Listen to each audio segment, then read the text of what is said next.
Hello जी, good morning. कैसे हैं आप सब? आई होप आप सब लोग अच्छे होंगे। और सुबह के बज रहे हैं 9:30। आज हम बहुत जल्दी उठ गए थे। लगभग रेनू ने 4:30 बजे उठा दिया, 5 बजे का नाम लेके। और जब मैंने टाइम देखा तो 4:45 हो रहे थे ऐसे ही। और हम सब लोग नहा भी लिए हैं। और सुबह से मुझे बहुत गंदा फील हो रहा है। मैं सुबह से 3 बार कपड़े चेंज कर चुकी। कोई कपड़ा मेरे को फिट नहीं आता। साड़ी तो इतनी बेकार लगती है, आगे से ऊंची ऊंची सी उठी हुई रहती है, चाहे कितनी नीचे बांध लो, और फिर पीछे से वो उतनी नीची हो जाती है। फिर इस चक्कर में रेनू ने तो मेरे को साड़ी बंधवा भी दी थी, लेकिन नैनी ने मुझे मेरी असलियत दिखा दी तो मैंने सूट पहना।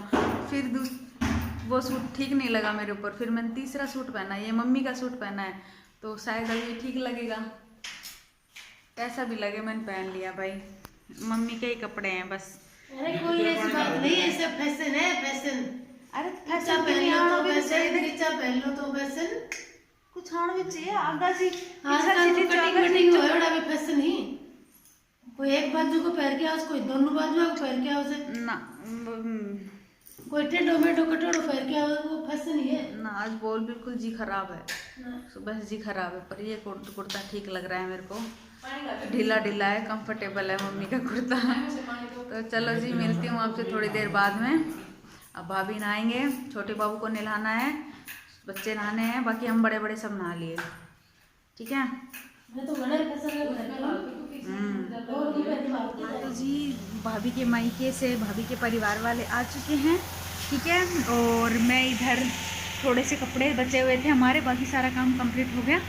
वो मैंने सोचा कि ये निकाल देती हूँ, ये वाले कपड़े और ड्राई हो जाते हैं। और उसके अलावा जो मम्मी है और रेनू है वो किचन का काम कर रही है। रेनू की तबीयत आज ठीक नहीं है, और तबीयत मेरी भी ठीक नहीं है, मेरे भी दर्द आ रहा है, उसको भी दर्द आ रहा है। और चलिए मैं आपको दिखाती हूँ वो लोग क्या कर रहे हैं।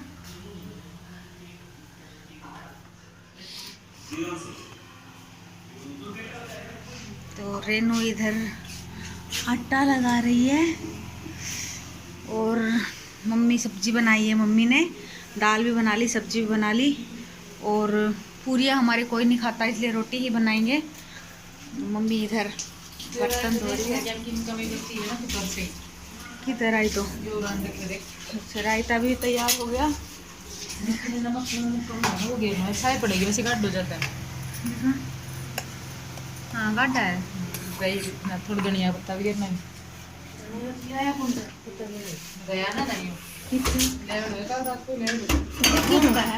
और तो वो तोड़ के लेके आए। अच्छा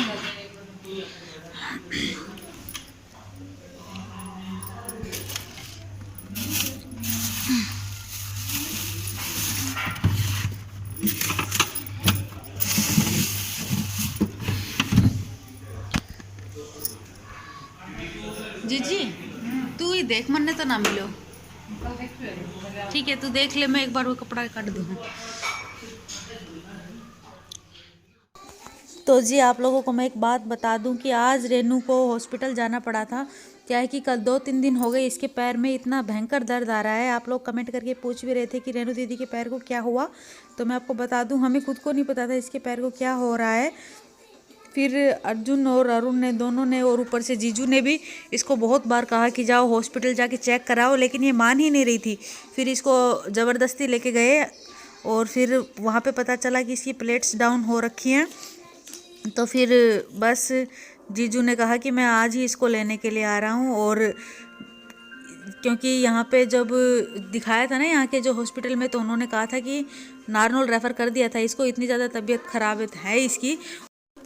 फिर ये जब इसके साथ ज़्यादा ज़बरदस्ती करी ना हमने कि भाई इलाज तो करवाना ही पड़ेगा, क्योंकि छोटे छोटे बच्चे हैं, ऊपर से तुम्हारी भी पूरी लाइफ है, और ऐसे प्लेट्स डाउन, इसकी 53,000 प्लेट हैं बताओ, जो कितनी कम होती हैं। 1-1.5 लाख जहाँ होनी चाहिए, मरने की हालत पे पहुंच रही है। फिर भी ये नहीं मान रही थी। फिर जीजू ने आखिरकार कहा कि आप लोगों से नहीं हैंडल होगा, मैं लेके जाता हूँ इसको। और दूसरी बात, फिर इसी ने भी यही कहा कि यहाँ पे जैसे इलाज होता तो पूरा नहीं हो पाता, क्योंकि जीजू की भी तबीयत ठीक नहीं हो। ऊपर से फिर अगर रेनू दीदी यहाँ पे ज़्यादा से ज़्यादा समय इधर निकालेंगी तो फिर और ज़्यादा परेशानियाँ बढ़ जाएंगी, पूरा इलाज भी नहीं हो पाएगा। तो फिर जीजू ने कहा कि वहाँ जो खेतड़ी में हॉस्पिटल है वहाँ सही इलाज होएगा, और वहाँ ज़्यादा पास भी है, दूर भी नहीं है। तो फिर ये सोच के बस जीजी को यहाँ से ले जाने के लिए जीजू आ गए तभी। और फिर बस अचानक से प्रोग्राम के बीच में ही रेनू को जाना पड़ा। हमने कहा था कि गाड़ी से चले जाते हैं, लेकिन जीजू और रेनू नहीं माने। फिर इस चक्कर में बाइक से ये लोग गए। और फिर दूसरी बात है कि ठंड बढ़ जाती है, लगभग 2-2.5 घंटे का रास्ता है हमारे यहाँ से। फिर इनको इसी टाइम निकलना पड़ा, लगभग 3 बज रहे थे। तब तक भाभी को चूड़ा भी नहीं पहनाया था, चूड़ा भी बाद में मैंने ही पहनाया भाभी को। ये बस खाली फटाफट से यहाँ से निकलने की तैयारी में थे, क्योंकि जैसे जैसे दिन ढलता है वैसे वैसे बच्चों की तबीयत पे और ऊपर से शरीर में अकड़न बढ़ जाती है, दर्द बढ़ जाता है। जीजू के भी दर्द है और रेनू के भी दर्द है। तो बस इसी चक्कर में फिर हमने भी, घर वालों ने भी, सभी ने मिलकर यही डिसाइड किया कि हाँ ठीक है, आज ही जाना चाहिए रेनू को। तो बस दीदी अपने ससुराल जाने के लिए तैयार हो गई। हमारा जी तो बहुत जल रहा था, लेकिन तकलीफ़ जब किसी को होती है, बीमारी के आगे कोई जोर नहीं चलता भाई। तो बस बिना देरी किए रेनू दीदी को हमने टाटा बाय बाय बोल दिया, क्योंकि जल्द ही जब इंसान ठीक हो जाएगा, तंदुरुस्त हो जाएगा, तो फिर हमसे मिल लेगा। लेकिन अगर तबीयत ही ठीक नहीं है तो फिर कोई फ़ायदा नहीं है ना रुकने का। और भाभी भी हमारे साथ जीजी को बाय बाय करने गई थी, उनसे नहीं रहा गया। और इस चक्कर में हमने यशु के पापा को छोटी बाबू पकड़ा रखी थी, जो कि अब बिरच गई थी। जब हम अंदर आए तो ये रो रही थी, तो इन्होंने कहा लो भाई अपनी धरोहर संभालो अपनी बेटी को, ये नहीं रुक रही है मेरे से। तो बस अब हम आ गए हैं अंदर, क्योंकि इन्हें भी अब जाना है और मम्मी सामान निकाल रही है कुछ अपना।